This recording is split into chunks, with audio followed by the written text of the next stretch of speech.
से फैली अशांति। जो दूसरा विश्व युद्ध कब हुआ था? 1939 से 45 तक हुआ था ना? हुआ था नहीं? तो द्वितीय सेकेंड वर्ल्ड वार से फैली अशांति के बाद विश्व भर में शांति स्थापित करने के लिए 26 जून 1945 को सैन फ्रांसिस्को सम्मेलन में यूएनए का घोषणा पत्र तैयार किया गया था और 24 अक्टूबर 1945 को लागू कर दिया गया। 24 अक्टूबर 1945 को जो घोषणा पत्र तैयार किया गया था वो लागू कर दिया गया और 24 अक्टूबर को यूएनए दिवस मनाया जाता है। संयुक्त राष्ट्र संघ दिवस कब मनाया जाता है? 24 अक्टूबर को मनाया जाता है और इसकी पहली बैठक 10 फरवरी 1946 को लंदन में हुई थी आम सभा की। इसकी पहली आम सभा की बैठक कब हुई थी? 1946 में लंदन में। बहुत ज़रूरी नहीं लेकिन हाँ ज़रूरी तो है, बस माइंड में डाल लीजिए कि बाई चांस इसका नाम आ जाए ऑप्शन में तो क्लिक कर जाए। इसका मुख्यालय कहाँ है? न्यूयॉर्क है। मैनहट्टन द्वीप अमेरिका में, मैनहट्टन द्वीप अमेरिका में। कुल देश इसमें 193, अंतिम देश साउथ सुडान है, दक्षिण सुडान, जो 2011 में इसमें शामिल हुआ था। भाषा इसकी स्पेनिश, रूसी, चीनी, फ्रेंच, अरबी और अंग्रेजी। और हाँ, कोई अच्छी लड़की या कोई हो तो बहुत अच्छे से उसने नोट्स बनाए हो तो प्लीज़ मतलब जो हम क्लास ले रहे हैं हमें सेंड कर दिया करो, जिससे कि उससे ग्रुप पे डाल दें। और ना भी हो तो मुझे लगता है नोट्स आप लोग समझ तो सकते हो, बाकी आपको जो सही लगे वो करना। वर्तमान अध्यक्ष हैं एंटोनियो गुटेरस। एंटोनियो गुटेरस कौन से नंबर के? 9th नंबर के हैं। एंटोनियो गुटेरस 9th नंबर कहाँ के? पुर्तगाल के हैं। प्रथम अध्यक्ष त्रिगवेली थे। प्रथम अध्यक्ष कौन थे? त्रिगवेली थे। प्रथम अध्यक्ष कौन थे? त्रिगवेली। कहाँ के थे? नॉर्वे के। यूएनए के 6 अंग हैं। यूएनए के 6 अंग हैं और 6 अंगों में अंतर्राष्ट्रीय न्यायालय का जो मुख्यालय उसे छोड़ के बाकी सबका मुख्यालय कहाँ है? न्यूयॉर्क में है। ठीक है, और लास्ट तक देखना कि सारे मुख्यालय के नाम, सारे संगठन कोई नहीं कराता, मैंने लास्ट तक और बहुत ही आसानी से आज भी करा दूंगा। लास्ट में देखना अंतर्राष्ट्रीय न्यायालय को छोड़कर सबका मुख्यालय न्यूयॉर्क में है और इसका अंतर्राष्ट्रीय न्यायालय का द हेग नीदरलैंड में, द हेग नीदरलैंड में। महासभा, इसका दूसरा नाम विश्व की लघु संसद भी कहते हैं, विश्व की लघु संसद भी कहते हैं। इसका अध्यक्ष 1 वर्ष के लिए चुना जाता है और अध्यक्ष इसका डेनिम फ्रांसिस हैं। वर्तमान अध्यक्ष इसके डेनिम फ्रांसिस हैं। सुरक्षा परिषद 5 स्थायी सदस्य हैं, चीन, फ्रांस, रूस, अमेरिका और यूके। यूके मतलब यूनाइटेड किंगडम। 10 अस्थायी सदस्य को महासभा 2 वर्ष के लिए सदस्य राष्ट्रों में से चुनती है। जो सदस्य राष्ट्र टोटल कितने? 193 कितने हैं? जितने भी हो मुझे नहीं पता है यूएनओ के, तो उनमें से 2 वर्ष के लिए जो महासभा है, जनरल असेंबली है, वो उसे सिलेक्ट करती है 2 वर्ष के लिए। अब नंबर 3 पे आर्थिक और सामाजिक आर्थिक और सामाजिक परिषद। इसमें 54 सदस्य होते हैं। महासभा द्वारा 3 वर्ष के लिए चुने जाते हैं और 2 बार साल में बैठक होती है। एक साल में 2 बार बैठक होती है। पहली बैठक अप्रैल में होगी न्यूयॉर्क में, दूसरी बैठक जुलाई में जिनेवा में होगी। और जो 5 सदस्य थे, 5 सदस्यों ने वीटो पावर मिला है। वीटो पावर, और वीटो पावर होता क्या है? सुरक्षा परिषद में वीटो का अर्थ होता है निषेधात्मक वोट। निषेधात्मक वोट मतलब जिसने, मतलब कि यदि मैं क्या नाम वीटो पावर वाला राष्ट्र हूँ, यदि मैंने किसी के खिलाफ वोट कर दिया तो वो 4 राष्ट्र चाहकर भी कुछ नहीं कर सकते। और सुरक्षा परिषद में वीटो पावर वाले देश पता कौन कौन से? अमेरिका है, ब्रिटेन है, फ्रांस है, रूस है और चीन है। सोवियत संघ ने वीटो का उपयोग सबसे अधिक बार किया। सोवियत संघ ने वीटो का उपयोग, किसने? सोवियत संघ जो यूएसएसआर होता है उसे सबसे ज़्यादा उसने अब तक यूज किया है। किसी भी स्थायी सदस्य द्वारा इसका प्रयोग प्रस्ताव पास नहीं होगा। यदि किसी भी स्थायी सदस्य ने इसका क्या नाम निषेधात्मक वोट वीटो पावर का यूज कर लिया तो वो पास नहीं होगा। अच्छा, आपने कभी सोचा है कि भारत को वीटो पावर क्यों नहीं मिलता है? भारत जो इंडिया है अपना, इंडिया, इसे वीटो पावर क्यों नहीं मिलता है और क्यों नहीं मिला अभी तक? इसका मिला क्यों नहीं और क्यों नहीं मिल सकता उसका भी रीजन, चलो थोड़ा बहुत हम डिस्कशन कर ही लेते हैं। भारत को वीटो न मिलने के कारण पता कौन कौन से? नंबर 1, भारत का यूएनओ में बहुत ही कम बजट जाता है। जैसे नहीं जो क्या नाम उसमें दिया जाता है कि हाँ हम इतना बजट देंगे, तो भारत सबसे कम बजट देता है। और दूसरा, कश्मीर मुद्दा अभी भारत और पाकिस्तान के बीच विवादित है, मतलब कि उसमें विवाद नहीं होना चाहिए, एक शांत राष्ट्र के रूप में होने चाहिए। भारत सीटीबीटी पर हस्ताक्षर नहीं किया और परमाणु बम रखे, क्या नाम एटम बम रखने के लिए सीटीबीटी, जो भी क्या नाम आगे हम कराएंगे आपको। सीटीबीटी का मतलब comprehensive test ban treaty, CTBT, इस पे भारत ने साइन नहीं किया, इसलिए भारत को अभी भी मतलब ना मिलने के कारण है। और भारत को वीटो मिलने के क्या क्या कारण है? भारत का बजट भले ही कम, किंतु भारत यूएनओ को बड़ी संख्या में दवाइयाँ तथा सेना उपलब्ध कराता है। सबसे ज़्यादा दवाई कौन देता है? भारत देता है, मेडिसिन देता है। और बहुत बार यूएनओ के डिक्सन आयोग का कहना भी है कश्मीर एक क्षेत्रीय मुद्दा है, ना कि अंतर्राष्ट्रीय मुद्दा। और सही भी उसका है कि कश्मीर हमारा इंटरनल और क्षेत्रीय मुद्दा है, कोई अंतर्राष्ट्रीय मुद्दा नहीं जिसके वजह से आप हमें वीटो पावर रोक सको। और भारत भले सीटीबीटी पर हस्ताक्षर नहीं किया और परमाणु बम रखे हुए है, किंतु भारत की एक नीति है कि वह पहले परमाणु बम का प्रयोग नहीं करेगा। देखो, भारत परमाणु बम रखे है, ठीक है, उसने साइन भी नहीं किया, लेकिन भारत कभी पहले परमाणु बम का यूज नहीं करेगा। भारत यूएनओ का संस्थापक सदस्य है, जब मतलब यूएनओ की स्थापना हुई तभी भारत उसके साथ जुड़ा हुआ है 1945 से ही। भारत विश्व का सबसे बड़ा लोकतंत्र है, भारत विश्व का सबसे बड़ा लोकतंत्र है। भारत किसी भी गुट का सदस्य नहीं है, मतलब कि जो गुट नहीं, गुटबाजी होती है, में किसी का सदस्य नहीं है। भारत के स्थायी सदस्यता में सबसे बड़ी बात है पता है, एकमात्र क्या नाम, यही एशिया का मरीज किसे कहा जाता है, चीन को कहा जाता है, यही मरीज है सबसे ज़्यादा।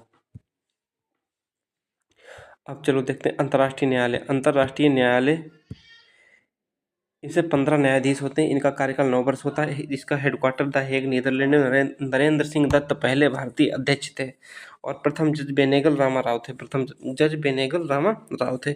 न्यास परिषद और न्यायालय की सरकारी भाषा अंग्रेजी और फ्रेंच है। जल्दी करेंगे। इस परिषद के माध्यम से यूएनओ उन राष्ट्रों को प्रशासन व सुरक्षा का दायित्व स्पष्ट होता है जो दूसरे विश्व युद्ध के बाद ही स्वतंत्र नहीं होते। यूएनओ कुछ भी नहीं, यूएनओ का बस क्या नाम, न्याय परिषद का आपसे मुख्यालय पूछा जा सकता है, कहाँ है, न्यूयॉर्क में। वो मैंने पहले ही बता दिया। और न्यास परिषद को समझने के लिए मैंने छोटा सा लिख भी दिया है। इस परिषद के माध्यम से यूएनओ उन राष्ट्रों के प्रशासन व सुरक्षा का दायित्व स्पष्ट होता है जो दूसरे विश्व युद्ध के बाद ही स्वतंत्र नहीं है, मतलब दूसरा युद्ध समाप्त हो गया फिर भी अभी भी वो आज़ाद नहीं हुए हैं। अब छठा अंग आ गया सचिवालय।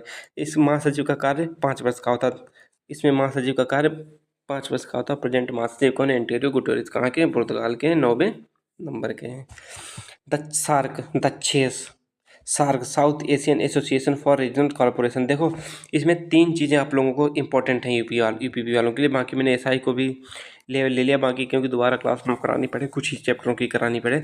दक्षिण एशियाई सहयोग संगठन दक्षेस सार्क, इसका मुख्यालय याद करना है बहुत ज़रूरी है, और इनका फुल फॉर्म याद करना बहुत ज़रूरी। बाकी तुम कुछ भूल भी जाओ कोई दिक्कत नहीं है। स्थापना इसकी 8 दिसंबर 1985 को हुई थी। 1985 को इसकी स्थापना हुई थी। और इसका हेडक्वार्टर कहाँ है, काठमांडू, नेपाल में। इसमें देश कौन कौन से, देखो जितने भी सार्क में वही देश मिलेगा जिनकी अर्थव्यवस्था भारत से कम है, जिनकी इकोनॉमी या जीडीपी भारत से कम है। देखो, अफगानिस्तान कम है, पाकिस्तान कम है, भारत तो है ही है। तो पाकिस्तान, अफगानिस्तान, भारत, श्रीलंका, बांग्लादेश, नेपाल, मालदीव और भूटान। 2007 में अफगानिस्तान शामिल हुआ था। सार्क का प्रथम शिखर सम्मेलन कहाँ हुआ था, ढाका में हुआ था। ढाका किसकी राजधानी है, दो आप लोग को पता होगा। ये देखो, ओपेक। ओपेक का फुल फॉर्म क्या है, organisation of the petroleum exporting countries. Organisation of the petroleum exporting countries. स्थापना इसकी 1960 में बगदाद में हुई थी, इराक की राजधानी है। इसका हेडक्वार्टर ओपेक और पेक पीना है। और जैसे कि नहीं, ओपेक पैक नहीं बनवाते हम लोग, तो ट्रिक है, ट्रिक में साथ में याद भी कराते चलेंगे, बाद में हमने 15 लास्ट में लिख भी रखे हैं। ओपेक और पेक पीना है, तो मतलब पीना, बीना, पीना, बीना। ऑस्ट्रेलिया की राजधानी वीना है, वहाँ पे कहाँ है, ओपेक का मुख्यालय है। इसमें सदस्य देश 13 हैं, कोई ज़रूरी नहीं, बस मैंने लिख दिया है। Iran, Iraq, Kuwait, Libya, UAE, Saudi Arabia, Algeria, Nigeria, Gabon, Angola और इक्वेटोरियल गिनी, विषुवती गिनी, वेनेजुएला और कांगो।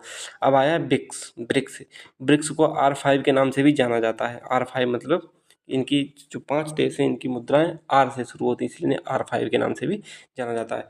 ब्रिक, इसकी स्टार्टिंग कब हुई थी, 4 देशों के सम्मेलन, मतलब कि संगठन से, ब्रिक जिसे जानते थे। 2010 में साउथ अफ्रीका के जुड़ने से ब्रिक्स हो गया। 2010 में साउथ अफ्रीका कब जुड़ा, 2010 में जुड़ा। इसे R5 के नाम से जाना था क्योंकि ये 5 देशों का की मुद्रा R से शुरू होती है। कौन 5 देशों की, देखो, भारत रुपया, रूस रूबेल, ठीक है, और चाइना रेंसविन। तो आप लोगों को ये पता होगी, तो आप लोग इसमें मुद्राएं भी अभी आगे कराएंगे, तब उसमें तो करा ही रहे हैं। अब प्रेजेंट में क्या हुआ है कि अब कुल देश 11 हो गए। अब कुल देश कितने हो गए, 11 हो गए। पहले 5 थे, 6 देश अभी जुड़ गए। 6 कौन कौन से जुड़े, ईरान, अर्जेंटीना, इथोपिया, मिस्र, यूएई और सऊदी अरब। 2024 का शिखर सम्मेलन कहाँ होगा, रूस में होगा। ASEAN ASEAN ASEAN association of South East Asian nations. South East मतलब एशिया के साउथ ईस्ट में कौन कौन से देश हैं, उनका एक संगठन है। कुल देश वियतनाम, पूर्वी Timor, Singapore, Brunei, Thailand, Cambodia, Indonesia, Laos, Myanmar, Philippines. देखो राइटिंग का इशू हो सकता है लेकिन कंटेंट में कोई कमी नहीं मिलेगी। कुल देश वियतनाम बता दिया। 45वां संबैठक का 2024 की कहाँ होगी? लाओस में होगी। I2U2 का बस फुल फॉर्म याद रखना क्या है? इंडिया, इजराइल, यूएसए और यूएई। ITU2 का बस फुल फॉर्म पूछा जाएगा और कुछ नहीं। और ये रहा क्वेश्चन यूपीपी 2019 का जो पूछा गया था। IUCN का फुल फॉर्म क्या? International union for conservation of nature. International union for conservation of the nature IUCN का फुल फॉर्म है। पहला विश्व संरक्षण कांग्रेस 1948 अमेरिका में हुआ था और जो पूछा गया था वो भी बताएंगे। यूपीपी 2019 में पूछा गया था रेड डाटा लिस्ट किससे संबंधित है? IUCN से संबंधित है। रेड डाटा लिस्ट क्या है? रेड डाटा लिस्ट संकटाग्रस्त प्रजातियों की लिस्ट जारी करता है। 2019 में ये वाला क्वेश्चन पूछा गया था। आप लोग कहते हो कि पता नहीं कहाँ से क्वेश्चन आते हैं, यहीं से आते हैं और कहीं से नहीं आते। इसका उद्देश्य प्रकृति की सुरक्षा के लिए आवश्यक उपाय करना है, जो IUCN है। बस, और ज़्यादा इसका पढ़ना नहीं। इसका मुख्यालय ग्लैंड स्विट्जरलैंड में है। विश्व संरक्षण कांग्रेस 2025 का आयोजन कहाँ होगा? Abu Dhabi, UAE, United Arab अमीरात में। G20 का मतलब ग्रुप ऑफ 20 बोलते हैं, इसे ग्रुप ऑफ 20 बोलते हैं। ये 26 सितंबर 1999 को इसकी स्थापना हुई थी। अंतिम सदस्य अफ्रीकी संघ 55वां देश है। 2024 की बैठक कहाँ होगी? ब्राजील में होगी। अब एक क्वाड की फुल फॉर्म क्या है पता है? Quadrilateral security dialogue.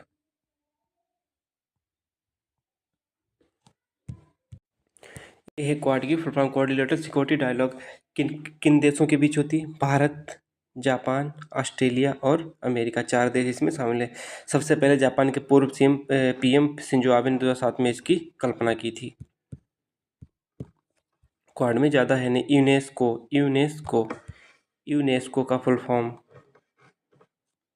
United nations education scientific and the central organisation. स्थापना 1945 में। इसका हेडक्वार्टर पेरिस में। इसका उद्देश्य राष्ट्रों के बीच शिक्षा, विज्ञान व संस्कृति के क्षेत्र में सहयोग बढ़ाना है। बस, इसका और कुछ भी अर्थ नहीं है। बस इसको क्या नाम, यूनेस्को का फुल फॉर्म याद रखना है। आकुस का फुल फॉर्म क्या? ऑस्ट्रेलिया, देखो EU से ऑस्ट्रेलिया, के से क्या नाम, किंगडम, यूनाइटेड किंगडम, और US से यूएसए। अब आ गया SCO। इसका फुल फॉर्म, बस इसमें आकुस में कितने देश हैं बस ऐसे याद करना, और कुछ भी इसकी ज़रूरत नहीं है। अब आएगा SCO, Shanghai corporation organisation. SCO cooperation organisation. 15 जून 2021 की स्थापना हुई थी। हेडक्वार्टर बीजिंग, चीन में है। भारत व पाकिस्तान 2017 में इसमें शामिल हुए थे। किसमें? संघाई में, SCO।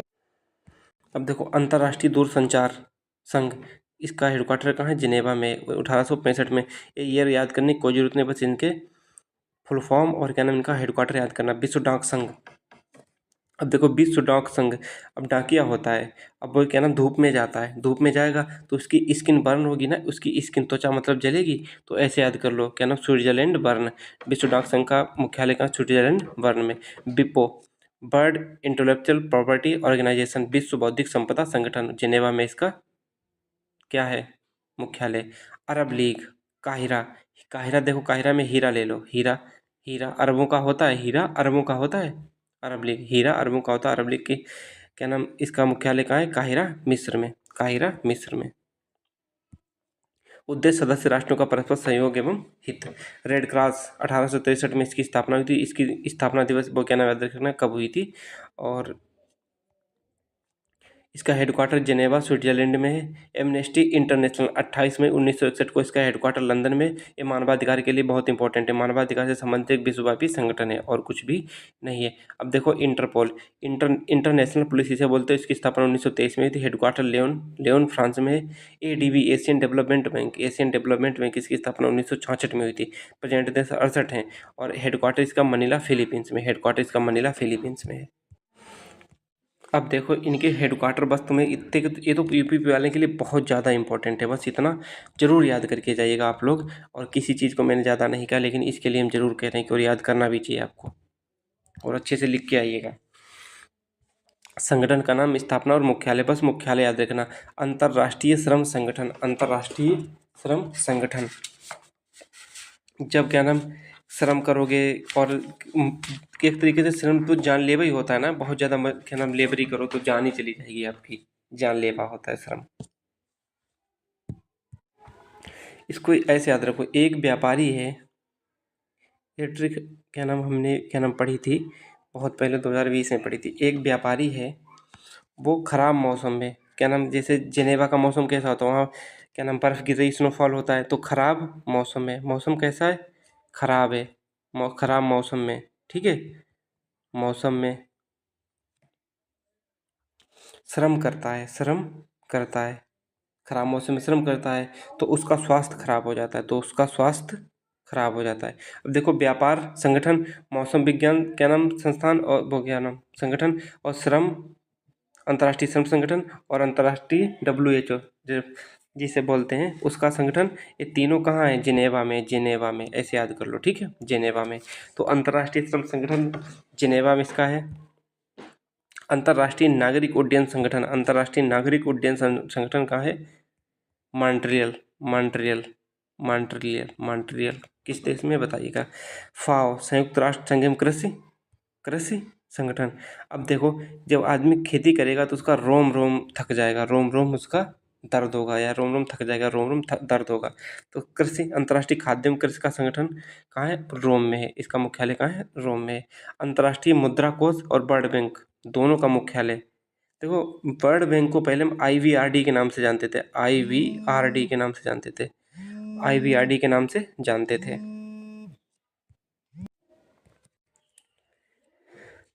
अब देखो, इसे IVRD के नाम से जानते थे, किसे, विश्व बैंक को। इसे खूब याद रखना, IVRD के नाम से पहले कौन सा संस्थान जाना जाता था, कौन सा जाना जाता था, विश्व बैंक, विश्व बैंक जाना जाता था IVRD के नाम से। इन दोनों का मुख्यालय कहाँ है, वाशिंगटन DC में है।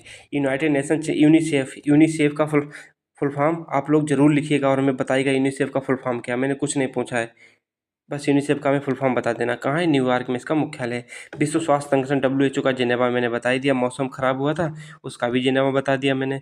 अब देखो, परमाणु, वियना परमाणु ऊर्जा अभिकरण, परमाणु ऊर्जा अभिकरण। अब एक चीज़ देखो, जिसके पास परमाणु ऊर्जा होगी वो विजय होगा, विजय होगा कि नहीं, विजय, विजय, तो विजय मतलब वियना, विजय मतलब वियना। अंतर्राष्ट्रीय समुद्री व्यापार संगठन IMO, इसका लंदन में है। अंतर्राष्ट्रीय समुद्री व्यापार संगठन का मुख्यालय कहाँ है, लंदन में है। संयुक्त राष्ट्र विकास कार्यक्रम UNDP, united nation development programme, इसका मुख्यालय कहाँ, न्यूयॉर्क में है। संयुक्त राष्ट्र औद्योगिक विकास संगठन 1966, इसका कहाँ है, वियना में, वियना में। संयुक्त राष्ट्र जलवायु परिवर्तन फ्रेमवर्क कन्वेंशन UNFCCC, इनका नाम फ्रेमवर्क करके ऐसे करके कन्वेंशन, तो क्लाइमेट चेंज फ्रेमवर्क कन्वेंशन, इसका फुल फॉर्म जरूर, फुल फॉर्म तो जरूर, क्योंकि मैं बता दूंगा तो आप लोग अभी याद नहीं करोगे। तो संयुक्त राष्ट्र जलवायु परिवर्तन framework convention, Bonn Germany, Bonn Germany में, इनको मैं याद भी कराऊंगा। विश्व व्यापार संगठन, व्यापार मैंने बताया था जिनेवा में, ये जरूर याद रखो। संयुक्त राष्ट्र मानवाधिकार परिषद 2006, इसकी स्थापना 2006 में हुई थी, इसका मुख्यालय कहाँ है, जिनेवा में। विज्ञान के क्षेत्र में कलिंग पुरस्कार कौन देता है, UNHRC देता है।